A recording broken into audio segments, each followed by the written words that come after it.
You're tuning into Black and White Sports on YouTube. The no-holds-barred truth on sports. The main event starts now. I'm back. Rudrance for our Black and White Sports. Well, I found this and was like, oh, our subscribers needs to hear this. They asked the DEA agent that helped catch Viktor Bout exactly what he thought involving the fact that we just traded a women's basketball player essentially for the world's most famous and notorious arms trafficker ever. And got his feelings on this. I saw what he talked about. He puts this in sports terms. Before the end of the article, it puts it in sports terms. And it is frightening how bad this trade was for American citizens, for national security. I mean, this is repulsive. It is a complete failure on a monumental level. And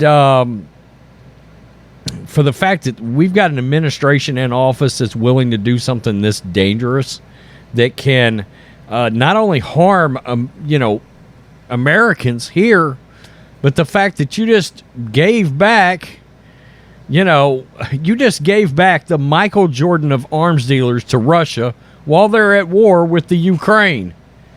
I mean, think about that a minute. Russia needs weapons, and you handed them Michael Jordan. I mean, it's unimaginable how bad this move was for our country, how bad of a look this is for Joe Biden.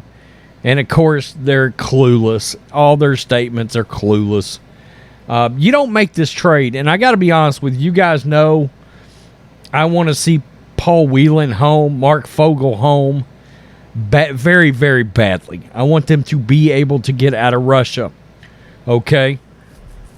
But I'm not sure that Viktor Bout, for Brittney Griner, Paul Whelan, and Mark Fogel, would have been in the best interest of our country, to be honest with you, okay?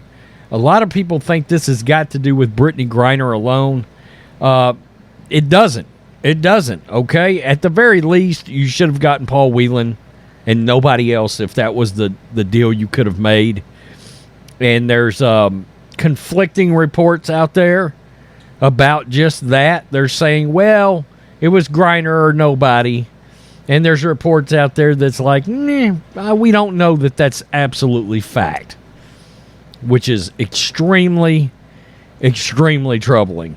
So, let's get to this. DEA agent who helped put Viktor Bout behind bars slams Brittney Griner's swap.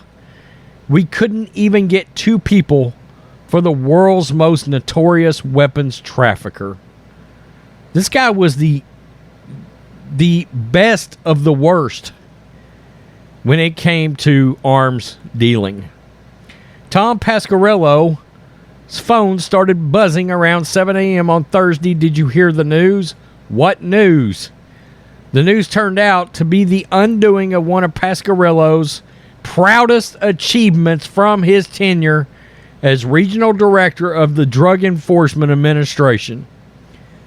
The U.S. had released notorious Russian arms trafficker whom Pasquerello helped track down and take down 14 years ago in an audacious sting operation. Wow. Viktor Bout, the so-called Merchant of Death, the inspiration for the 2005 Nicolas Cage film The Lord of War, is who Russia received back from the U.S. on Thursday in a prisoner swap for American basketball star Brittney Griner. Bout, 55, was serving a 25-year sentence in an Illinois federal prison on charges of providing weapons to terrorists and conspiring to kill Americans. To Pasquerello, freeing Bout early was a troubling decision with potential, quote, huge repercussions. The former DEA agent argues that the U.S. State Department has a responsibility to figure out how to bring Griner and other wrongfully detained Americans home without offering a prisoner exchange or making other major concessions. Quote, I'm kind of in disbelief that someone with the potential to orchestrate arms deals that can kill Americans anywhere in the world would be traded for a prisoner, Pasquerello told Yahoo Sports on Thursday. I think this sends a terrible message that the U.S. will negotiate, that the U.S. will make concessions, and that if an American is held overseas, there's always the potential that the U.S. will basically agree to the demands of people like President Vladimir Putin and bail them out.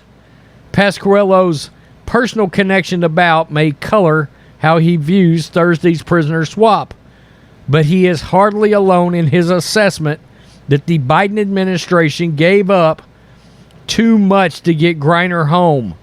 Other foreign policy experts also wince at the obvious imbalance between Bout's crimes and Griner's. The U.S. alleges Bout smuggled military-grade weapons to rogue leaders and insurgent groups across Africa and beyond, elevating conflicts from machetes and one-shot rifles to grenade launchers and AK-47s. Russia alleges Griner flew into Moscow on February 17th with vape cartridges containing less than 1 ounce of cannabis oil in her luggage. Yuval Weber, an expert on Russian military and political strategy, told Yahoo Sports that Bout's release may, quote, incentivize rogue states and non-state actors to kidnap or imprison on trumped-up charges more Americans. Weber also expressed concern that Bout might reprise his former role as an operative who exported arms to Russian allies at the Kremlin's bidding.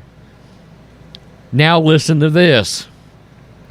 Quote, in sports terms, said Weber, a distinguished fellow at Marine Corps University's Brute Krulak Center for Innovation and Future Warfare, we, as in the U.S., just traded a GOAT first ballot Hall of Famer who still has many years of productivity left for a hometown Division III star.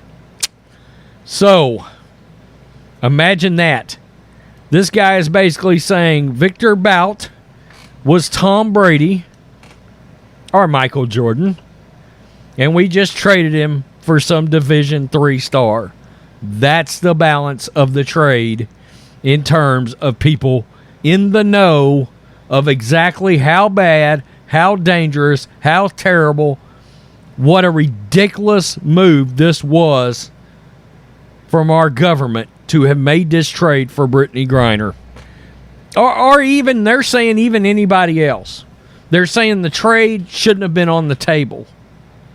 You know, and you know, the more you hear about this guy, the more you hear feedback from people involved in having busted him, and the ridiculous excuses you're hearing from the administration. Oh, well, he was getting out in 2029. Well, that's 7 more years, and for lack of a better way of putting it, for him to die of natural causes. I mean, come on. Let's just be honest. He's 55, right? We don't know. By the way, Paul Whelan is older than him, and you left him over there to fucking rot. God, the more I think about this, the more it absolutely just boils me and fries me to no end. This was a horrible idea. It set a terrible precedent going forward. And the fact that we did this is just appalling. We couldn't even get everybody out for this guy. I mean, it's ridiculous. The Russian media right now, by the way, is roasting us, making fun of us. It's ridiculous. Peace. I'm out. Till next time. Thanks for watching the show. Be sure to like, comment, and subscribe. Be sure to tune in next time on Black and White Sports.